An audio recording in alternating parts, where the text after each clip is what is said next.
Welcome, welcome to the podcast for the Worldbuilders, where we dive into the spells and strategies for Black feminist world building and creative actualization. We do it for the folks who might have, taken a little detour away from their creative spirit for a bit. Our favorite ritual is return, right? So it's never too late to do a 1-2 step back to your creative practice. It's never a perfect time, but there's always time for a reroute and a return. And these weekly podcasts and accompanying video and newsletters are presented by Seeda School, where all this theory, all this Black feminist theory, all of these like concepts that we talk about in this podcast, um, inside Seeda School, all this theory is where we actually go ahead and practice it, right? So I'm so honored to be learning and practicing alongside you today and always. If this is your first episode, thank you for tuning in. And if you are returning, thank you for coming back. Before diving in, we are going to give ourselves permission to breathe into the present moment. Right? We're going to just take a quick beat to become aware of our surroundings, to get curious about what's happening inside of our sensorium, right? This is our little podcast ritual. So join me if you are able. I'm going to take 3 deep, full belly breaths and invite you to do the same if that feels possible in this moment. All right, y'all. Let's begin. 3 big, deep breaths.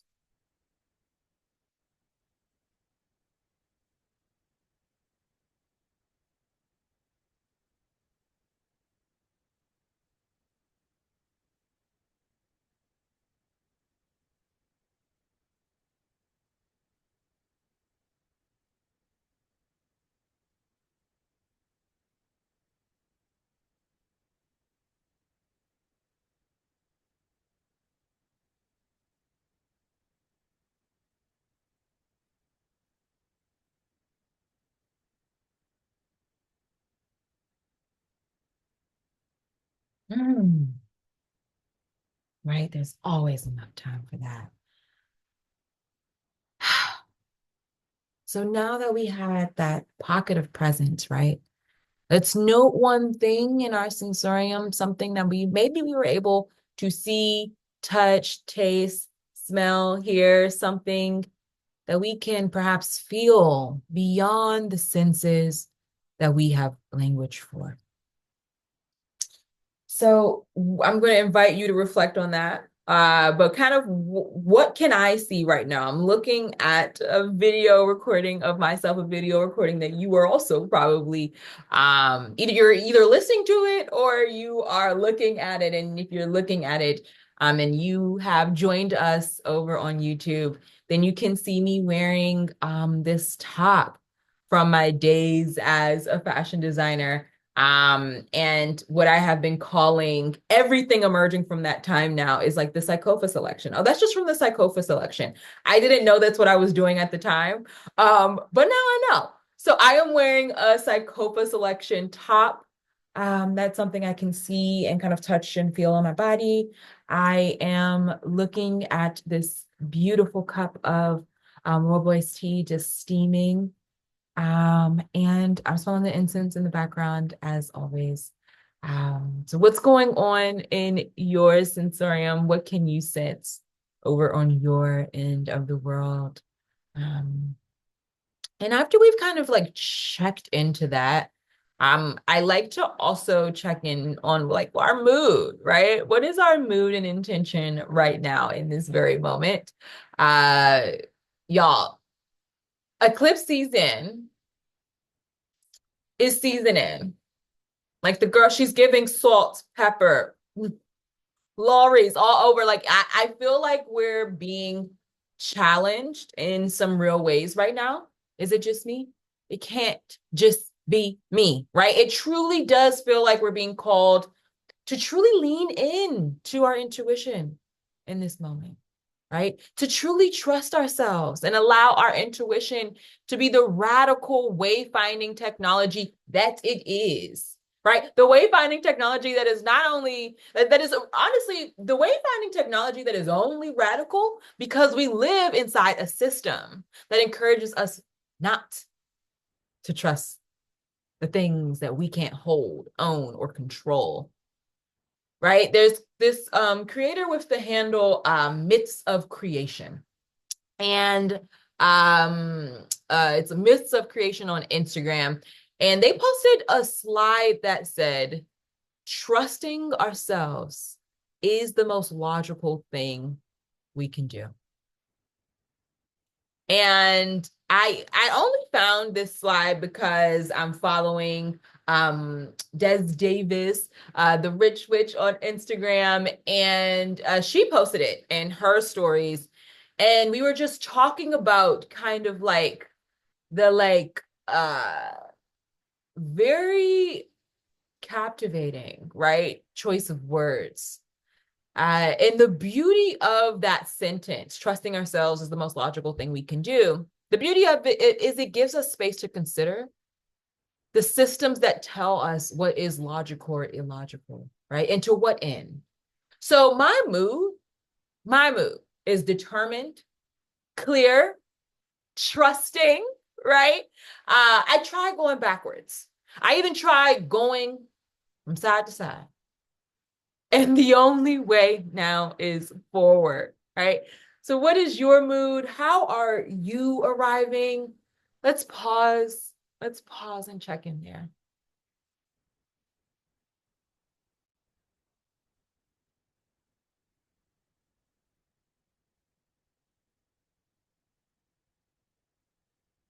Now, if we consider the intention, right? So, through my commitment to practicing in public, I hope I can remind you, right, that you always have permission to pivot. Permission to pivot towards work you can sustain, permission to pivot towards deeper alignment with your needs, your vision, your desired ways of working, or permission to pivot away, right, from what is no longer serving you or the folks you dream of serving. My intention today is to provide a permission slip in case you need it, right? You can pivot towards possibilities, futures, a life you can bear. We are allowed to breathe easy, y'all. Now, what's your intention behind listening to this episode? I'm going to pause here and let you kind of reflect on that for a moment.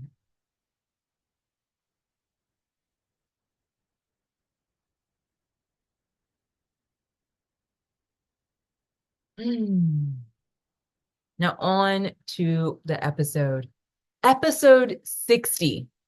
Permission to pivot, the transition from 3 offers back to 1. In a Treehouse newsletter last week, I said eclipse season has been seasoning, right? Sprinkling a little bit of cleansing energy over there, a little bit of clarity over here, and a little bit of like acceptance all over, right? This eclipse season is giving practice what you preach and do the homework you teach. I don't know about you, but that is what it's feeling like over here on my side. And in episode 57, we talked about 7 ways we might return to a pleasure practice in order to hold and maintain some of the power that we dispense, we give away, we share, right? How might we hold on to some of that for ourselves every now and then? And so we talked about in episode 57. In episode 58, we talked about allowing the journey to be the reward, not the outcome, right? Allowing the practice to be the destination, allowing the walk to be the reason we're in it, not the little shiny thing at the end of the trail, right? Then in episode 59, most recent episode, we talked about how we might gather the seeds, wisdom, insights, lessons, skills, tools from our journey of transformation and gift wrap them as an offering that might serve others as the journey has served you. And it seems like the last 3 episodes have been gently, like slow walking us to this one. Today, I want to talk about the permission I had to give myself to pivot before I could invite anyone else into the transition. Today, I want to talk about how sneaky scarcity mindset can be, even with the abundance of wisdom, tools, and skills we've learned inside our journey of transformation. Today, I want to talk about why, after a summer of experimenting with 3 different offerings, a retreat, a monthly membership, and accepting applications for a one-on-one service-based offering, why, after this experiment with 3 different offerings, I am bringing the Seeda School like paid offering ecosystem back down to 1 core offering. So more on that later. But for now, I want to get into the scarcity traps and permissive pivots, right? We may need to be mindful of inside of like every single interdisciplinary practice, which is to say world building practice, right? If you are an interdisciplinary artist, maker, writer, facilitator, cultural worker, organizer, you are practicing inside of the act of world building, right? World building is inherently an interdisciplinary act. It requires us to kind of like leverage these different skills and figure out how to interlock them in order to transform realities, in order to create realities, create curriculum, create events, create paintings, create offers, right? And these offers shape the world, change the world, shape our imagination, which changes the world. You are world building, right? And inside every single retreat season, I recommend every single world builder in the Seeda School, in the retreat, who are focusing on building an offer, I recommend focusing on 1 offer at a time until we're in a financial position, right, to bring on the support necessary to help with coordinating multiple offers. The way in which I teach you to develop an offer, it's all about the systems that you are going to create, right, to help facilitate your offer, to help deliver your offer, to help sell your offer and market it.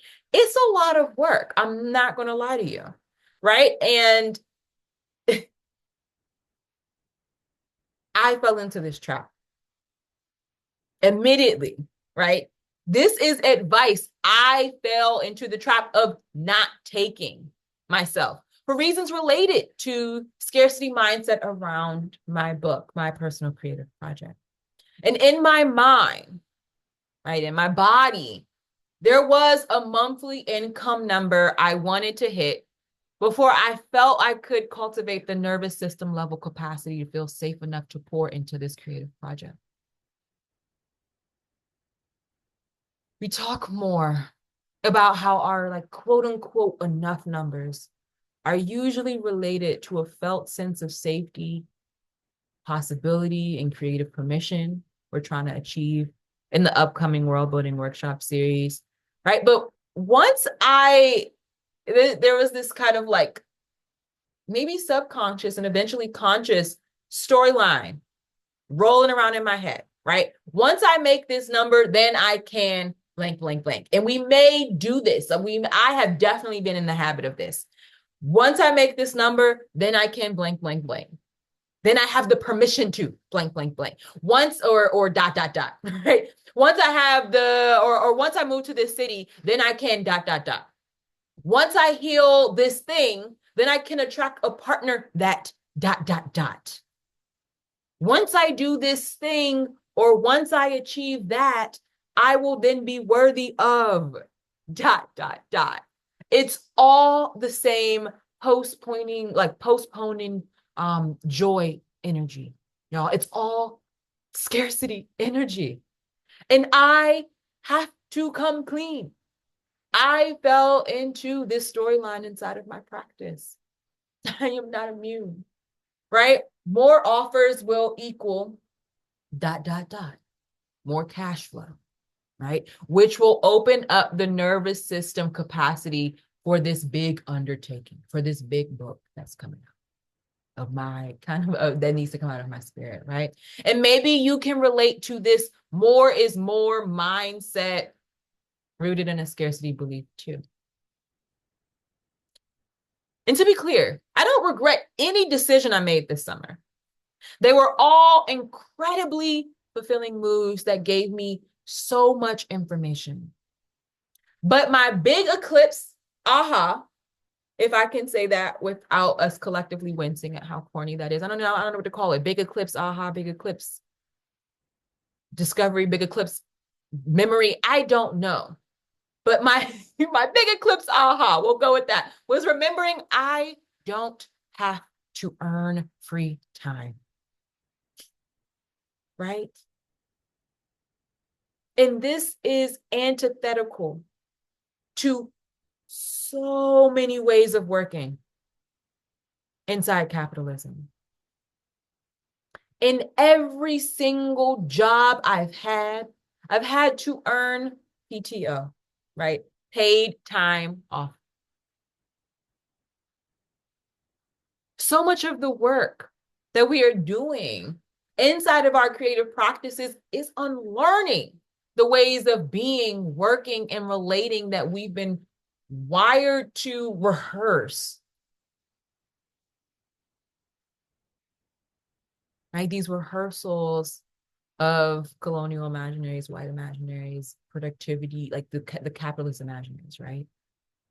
We've all been handed these scripts and we've been inside of that rehearsal for most of our adult lives. And so much of our adult lives now is about unlearning those ways of being, those scripts that actually don't make room for our breath. So inside of the like autumnal equinox, I remembered I always already at all times have access to my creative pleasure, my creative flow, my creative play. I don't have to work hard before I can play hard.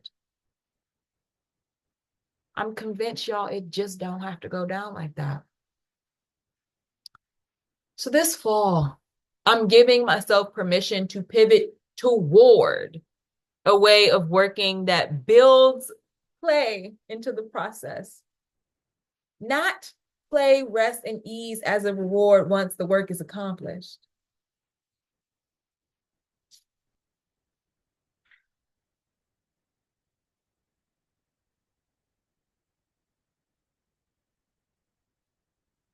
Our favorite ritual is return, right? So let's go back. Here's what happened. In fall 2023, Seeda School welcomed the first cohort of the Seeda World Retreat. The offer that changed everything. This was years after teaching software engineering inside salary positions, freelance contracts, and in the early days of Seeda School too. After realizing teaching coding was in my zone of validation, right? Zone of validation is like the marketable thing, the thing we know we can pull money from, the thing you like, the skill you know is highly marketable, the skill you know you can rely on to pay the bills, the thing you get a lot of praise for, which is usually like adjacent, just next door to the actual thing you want to do, right? Such as write a book about desire, for example, perhaps. Right? So after realizing teaching coding was in my zone of validation, I began to dream about the offer that wanted to emerge from my zone of desire. Right? That that little pocket in my inner world that just wouldn't leave me alone. I just couldn't ignore it, right? That little pocket that is still alive inside of all of us that probably we can draw a direct line to our childhood desires, our childhood curiosity, our childhood sense of play, right? And the Seeda World retreat, right, is the offer that my journey of transformation has prepared me to facilitate. The Seeda World retreat was born in like summer 2023. We ran the retreat fall 2023, winter 2024, spring 2024. And every season was just as humbling, energizing, and magical as the last. And as a Seeda School steward, I've learned so much after 3 Seeda World Retreat cohorts. But maybe here are the main 3 things that I learned as a steward. The 9-week retreat, this is number 1. The 9-week retreat is just the right timeline and pace for some. And for others, 9 weeks is just too fast. It's just too fast a pace. And it's too tight of a timeline to work through all the nervous system recalibration needed to give ourselves permission to work from inside our zone of desire. Craft and offer an alignment with our desire and our values, right? Then overcome all the money mindset blocks to actually price and sell that offer accordingly.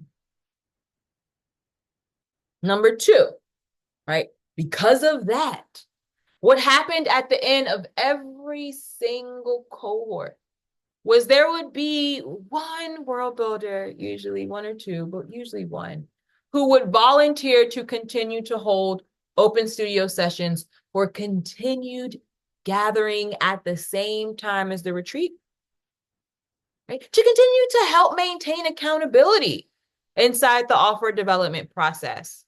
And this revealed 2 things. Number 1, we were building a genuine community of support, right? Like after the offer ended, we didn't just want to go back to our corners of the world. We wanted to keep dreaming together. And that was a dream come true for me as a facilitator, but it also consistently signaled that continued support was a post-retreat craving, a post-retreat desire. Number 3, lastly, and this was a huge one. Before releasing a creative offer, y'all, one usually needs to have an engaged email list. That's just what it is. Now, if we're releasing like a one-on-one offer, we can usually kind of just do that through our contacts pretty quickly and, price it at a point that allows us to do that for a while. But usually we get to a point where if we want to expand on, build upon our offer, invite more people into it, we want to start working with an engaged email list. And many folks were coming into the retreat either without a list or with a list full of folks who hadn't heard from them in a while. And I noticed this consistent trend. They wanted to offer support for folks who need to establish a creative practice perhaps before strategizing on a creative offer to fund said practice, right? So based on all 3 of these observations, I launched the Treehouse, which was a monthly membership envisioned to specifically provide support with seeding a creative practice and building an email list. Right. In week 1, we would host a list building workshop on the spells and strategies for drafting and releasing creative dispatches, right? To release weekly or bi-weekly. In week 2, I would offer a guided meditation on breath work, the teachings of Black feminism, and expanding our capacity to trust our creative practices to take care of us and the folks we love. In week 3, we would host open studio and talk about everything from dispatching with a disability, which Shivani prompted, right, to how we might protect the sacred nature of our collective ideas while practicing in public, which Nadia prompted. And I'll cite both of these world builders in the show notes. But inside Open Studio, we also read our dispatches, shared links to our research, right? Asked technical and ethical questions around newsletter platforms and software, and shared screens to share photos, videos, and more.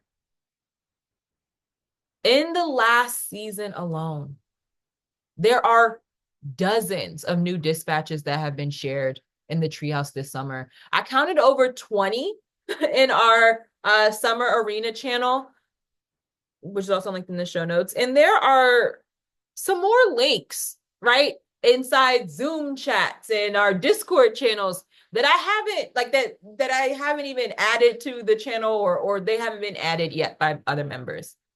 And that's just on the creative dispatch side. On the developing an income generating offer to fund a creative practice side, right, which is what happens in the retreat. Just this summer, retreat alumni Olivia, Giada, Kay, and Arabelle have all launched or relaunched generously beautiful offerings that truly make the edges of the world feel a bit softer. And again, I'll cite these world builders in their offerings in the show notes as well. Y'all, everything is in the show notes, everything I'll be talking about. But after a summer of experimentation, dreaming, and dispatching with this brilliant group of world builders inside the two different offers of Seeda School, it hit me. The offering of monthly list building support and seasonal offer development were never meant to be separate. And this is so wildly obvious now, but I truly didn't see it until recently. Eclipse season be seasoning indeed. In the last year alone, Seeda School has served almost 150 world builders, and I can't wait to merge the two communities and offerings into one supportive community of creative practice. So I want to take this opportunity to introduce you to the new version of the Treehouse, the only offering currently inside Seeda School. Starting fall 2024, the Treehouse will be an annual membership with a full year of monthly workshops and open studios for releasing creative dispatches and quarterly retreats for stewarding a creative offer, an income generating creative offer. And what's the benefit to you, right? What's the benefit of this switch to you? Treehouse members will get access to monthly workshops, open studios, guided breathwork meditations, and collectively generated research materials dedicated to supporting you in releasing weekly dispatches for building your email list. You'll be nurturing your audience while you nurture your creative practice. And on top of this list building support, right, you will be invited to join us for seasonal/quarterly retreats. You'll hear me use that word interchangeably, seasonal, quarterly retreats, where you will receive support with building, releasing, and systemizing. Heavy on the systemizing, an income generating creative offer over the course of the year. Right. So not only like the whole purpose, and I believe this is my hypothesis, the benefit of having access to the creative retreat every quarter will allow you to maybe first, right, enjoy the retreat and just like focus on building the offer. Then maybe the second go round, you'll focus on releasing it. Then maybe the third go round, you'll focus on systemizing it and getting support on stabilizing that offer, right? And listen, y'all, here's the benefit to me. If you are already stewarding a creative offer, then you know we must consider the benefits to ourselves and our creative practices, right? Inside our decision making. So, this deeply intentional pivot means I am expanding my capacity by being able to direct all my attention to selling and supporting one offer, right? For one person. Instead of one offering supporting you in the beginning stage of your creative practice and another offer supporting you after you've established a list, the treehouse is one offer that aims to support you at every stage of your practice. It also means everyone will have access to the same resources inside Seeda School and can reference the same material in open studios. It means one school-wide programming calendar, right? It means one set of weekly emails going to one group and more. By freeing up so much marketing and administrative capacity, I'm actually able to return to my personal creative and spiritual practices in ways that feel newly expansive, permissive, and easeful. Y'all, my whole spirit, mind, and body are saying yes to this pivot. It's giving full body yes. And I wish I could tell you I did this on purpose, right? That it was all part of some well thought out strategy to skip the summer retreat session in order to beta test, quote unquote, and validate, quote unquote, the treehouse offering before intentionally folding it into one offering and retreat experience, right? One that helps you both see the practice and develop the offer emerging from that practice. But that story simply would not be true. Instead, this solution was revealed through a series of trials and experiments. I won't say errors. I'll never say errors because those experiments brought us here to this point of clarity. And y'all, sometimes we make decisions in the dark, right? We pick a direction and walk towards it and hope we get some data, some information, some insight that illuminates the way forward. That was me in the beginning of summer 2024. I'm here in the beginning of fall 2024 to tell you the data comes, the information comes, the light returns on the other side of action. I'm here to tell you to make the pivot. Even if you have to do it in the dark so you can get to your full body yes. That intuition lightning bolt forever, keeping the erotic, energetic charge of your creative practice alive.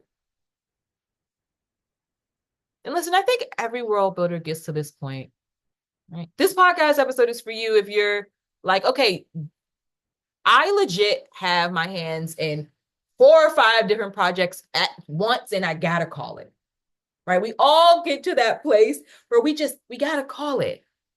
And that's what happened to me. I had to call it. There comes a time when the rigor, the turn on, the erotic irresistibility of all our ideas start to sabotage the projects that our heart aches for. Sometimes our no makes way for our yes.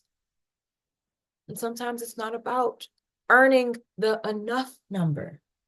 It's about cultivating the somatic spaciousness and safety that allows you to access your yes. Access the project, the time that we think we have to work to be worthy of. Sometimes it's about giving ourselves permission to do less and allowing the resulting spaciousness to be the channel for abundance. More is not more. And less makes room. Less makes space. Less makes breath.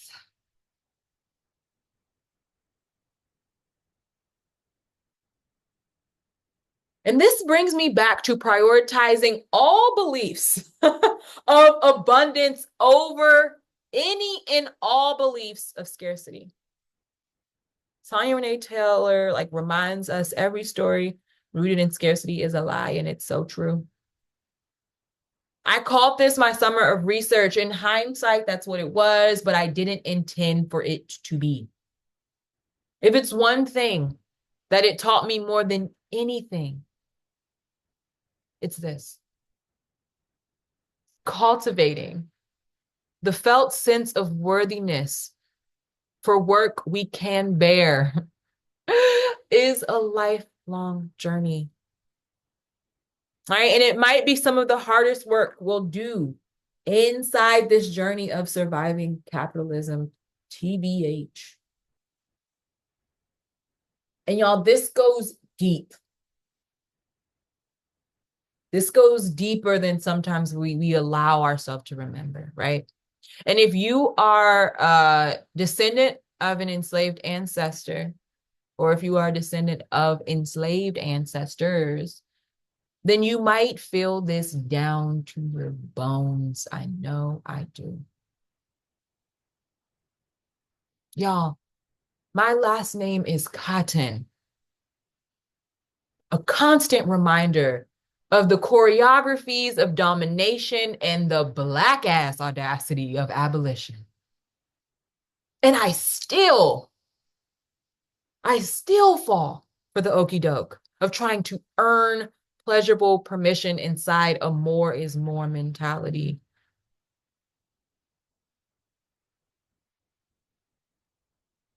Right? Inside the remnants of colonization and capitalism and all of those remnants still in our bones.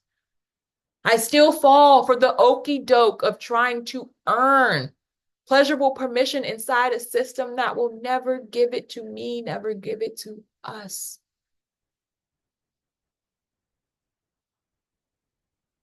These interlocking systems of oppression will never give us permission to choose ourselves. We have to take it.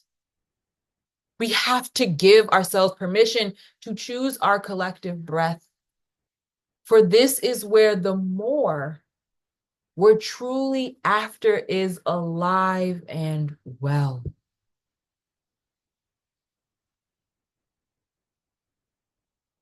Where in your life is eclipse season opening up a portal of permission,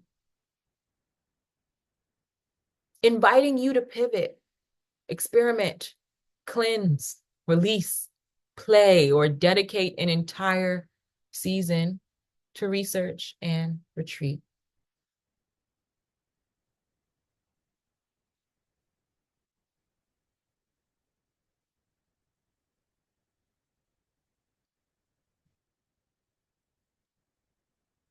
Now we're moving into the invitation portion of the podcast. I want to invite you to speculate on those questions I just asked, right? I want you to speculate on those questions with us inside the upcoming World Building Workshop series. The first one kicks off on October 8th, 12 p.m. Eastern Standard Time, and it's all about seeding a world rooted in the truth of your desire. And the second one is about resourcing that world based on the truth of your needs. Registration is free and gets you access to the link to join us for both. And the workshops are also an excellent way, an excellent place to learn more about the Treehouse. Seeda Schools only offer outside of this podcast and the weekly newsletter that goes out. And the the Treehouse is an annual membership again for a full year of creative dispatch and offer development support, which includes, y'all, and I'm just going to list them real quick. Quarterly 9-week creative retreats, weekly offer development open studios during the retreat session. So there's 9 back-to-back weekly open studios completely dedicated to live workshopping your creative offer. There's a 9-module Seeda World course, the Worldbuilders Handbook, 9 chapters. There's monthly live list building workshops, monthly live open studios for sharing your weekly dispatches, monthly workbooks for creating weekly and bi-weekly dispatches, a library of Black feminist breathwork meditations, and even quarterly Skillshare calls where we give voice to what we need and what we have the capacity to offer, right? We call it a call and response. We have this spreadsheet where in the call section, we put what we need, what we're looking for.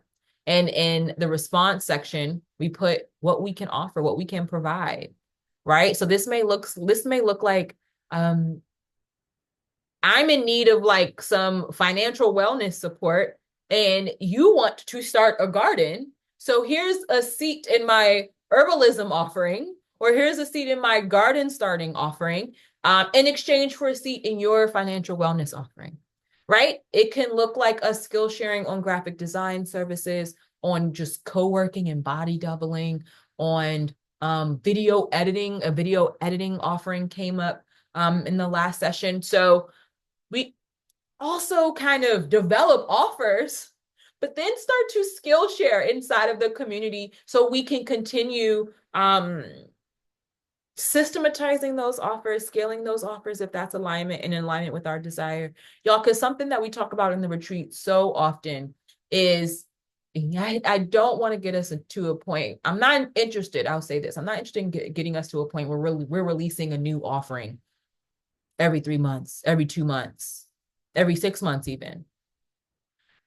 I am obsessed with getting us to a place where we have systemized that one offering, that one juicy offering that's emerging from our journey of transformation, and we run that offering again and again and again, systemize our marketing, systemize our delivering, systemize our support. In that ways, if in that way, it frees up our capacity in the other 3 nodes in our like creative ecosystem, which I'll talk about in the next podcast episode, right? There's 3 nodes that I imagine in our creative ecosystem. There's like the business node, our offering, right? There's the art node, which is the place where we're able to be wild, just a place where our wildness, we're able to take creative risks, this completely illegible space. And then there's our curiosity node, right? That's usually the place where our creative dispatches or our weekly dispatches are emerging. This is like our research node, right? And we want to be feeding all 3 nodes. And it's hard to feed all 3 nodes if we are running around releasing a different offer every single 3 months, right? And not having consistent sets of data to figure out what's working and what's not working. Again, Eclipse season is giving, do the homework that you teach, right? And I am taking full accountability and responsibility for not taking my own recommendation and really, really stewarding and kind of like putting all of our kind of like business node capacity into one offer so that it frees up capacity for the other nodes. But also in the Treehouse, a Discord community of world builders, private podcasts, newsletters, and so much more. So if you enroll to join us this fall, the monthly membership price is $125 and will go up to $167 a month in the winter. Y'all, there is so much support in the annual membership, and I'm just getting giddy thinking about all the magic we will make in a year. I alluded to this earlier, but imagine going through the creative retreat in fall 2024 just to recalibrate your nervous system around practicing inside your desire.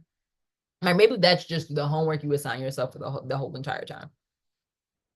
Then imagine taking the retreat again, winter 2025, to focus on building your offer while you're in hibernation mode. You're just kind of like in your lab building your offer. Then, right, taking the retreat again in the spring to bloom, right? And receive 9 weeks of pep talk and money mindset support on pricing before you sell your offer, before you bloom. That's 3 seasonal offer development retreats. And all this time, imagine all this time you've been releasing creative dispatches. That's 9 months worth of dispatching and consistent creative practice.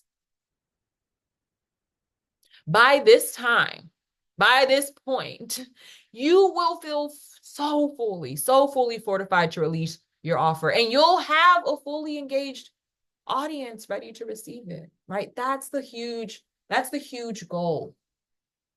That's one of the huge goals we have around our creative dispatches, right? And this, the consistency, the practice of consistency there. This is the most comprehensive creative practice support we've ever offered inside Seeda School. And it's all outlined in the fall syllabus. I have it right here. I'll leave a link to download it in the show notes, but I recommend printing it out like I have, and like getting your pen and your like highlighter ready, because she is juicy, y'all. She is juicy. Closey, a Seeda School alumni, once called the school syllabi well seasoned.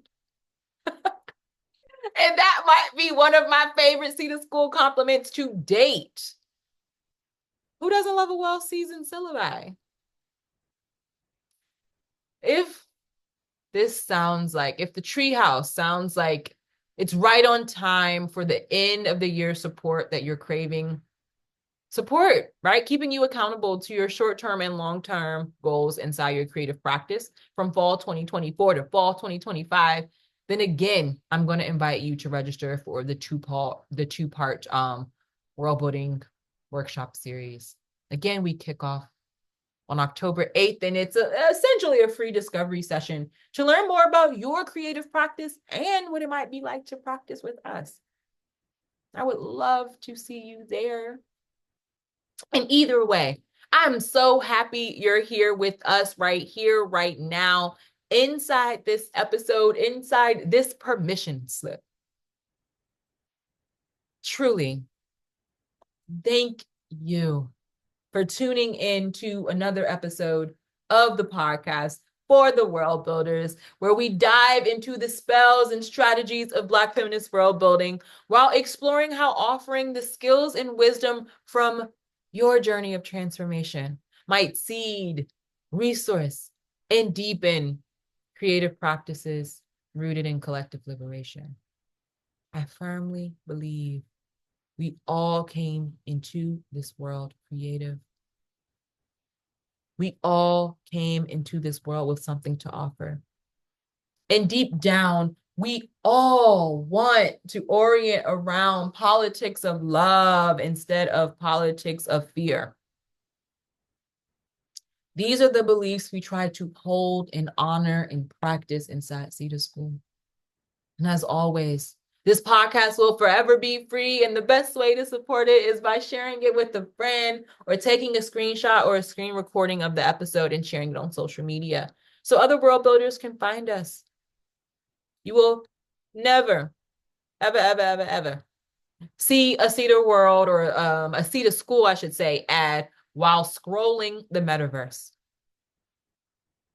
Or TikTok for that matter. I don't even know how TikTok ads work, but that means I'm putting my faith in you and the work instead. Seeda School deeply relies on word of mouth to keep the lights on. So tell a friend, to tell a friend, to tell a cousin, to tell a neighbor, to keep these episodes coming.